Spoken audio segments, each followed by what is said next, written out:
তৈরি হয়ে গেল আলু দিয়ে দেশি মুরগির ঝোল।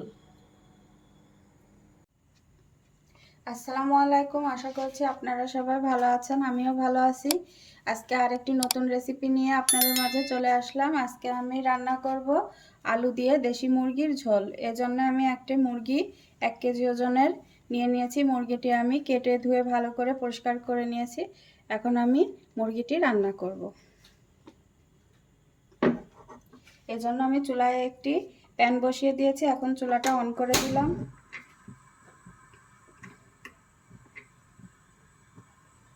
এখন দিয়ে দিব সরিষার তেল। রান্নাটি করব আমি সরিষার তেল দিয়ে।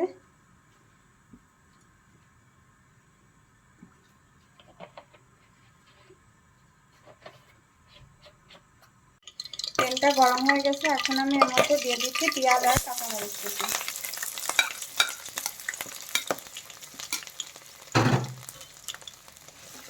এখন পেঁয়াজটা এর মধ্যে ভালো করে নেড়ে নেব বাদামি রং হওয়া পর্যন্ত।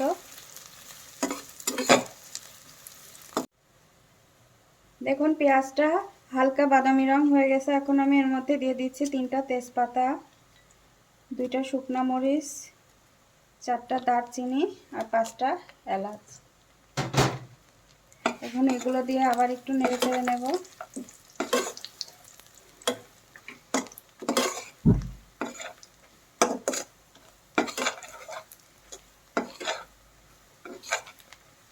এখন আমি এর মধ্যে দিয়ে দেব গুঁড়া মশলাগুলো।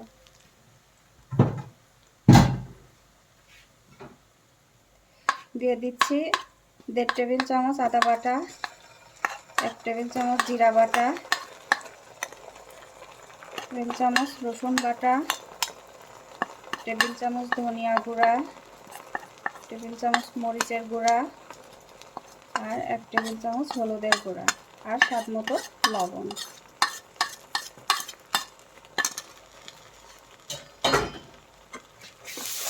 এখন মশলাটা পেঁয়াজের সাথে ভালোভাবে মিশিয়ে নেব।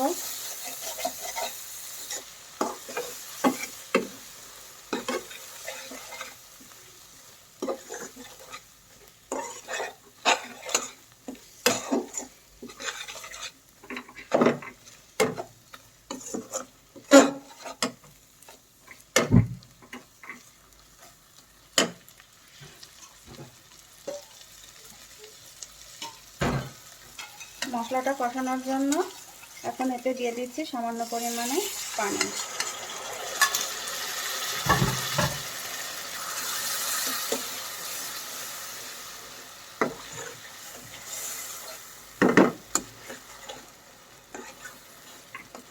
এখন মশলাটা বেশ কিছুক্ষণ ধরে কষাবো।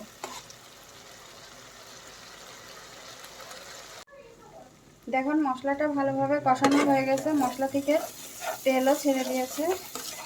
এখন আমি দিয়ে দেব মুরগিটা।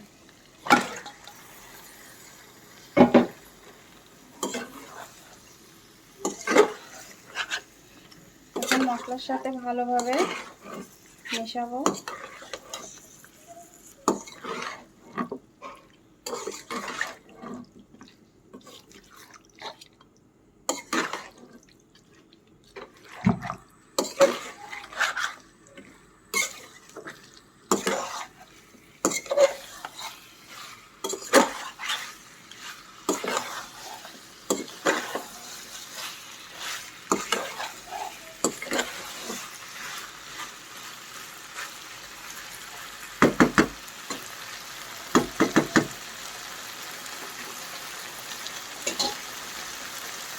এখন কষানোর জন্য ঢেকে দিচ্ছি।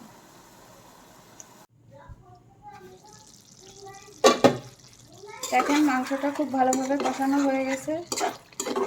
আমি এর মধ্যে পানি দেই নাই, মাংস থেকে যে পানিটা বের হয়েছে সেটা দিয়েই কষানো হচ্ছে। এখন এর মধ্যে দিয়ে দেব আলু। আলু দিয়ে আবার বেশ কিছুক্ষণ কষাবো।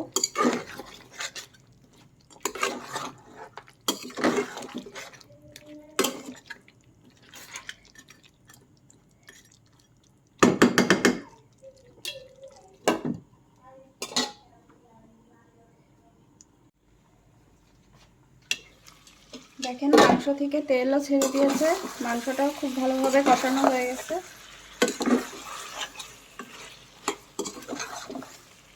এখন একটু নেড়ে চেড়ে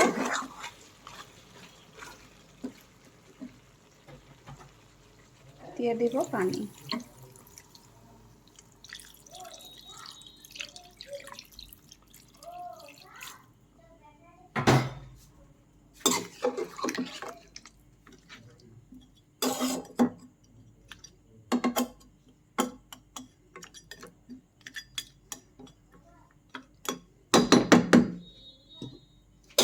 এখন 15-20 মিনিট রান্না করে নেব।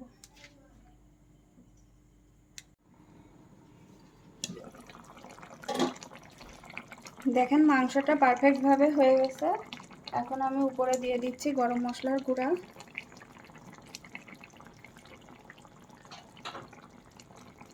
দিয়ে কিছুক্ষণ দমে রাখুন।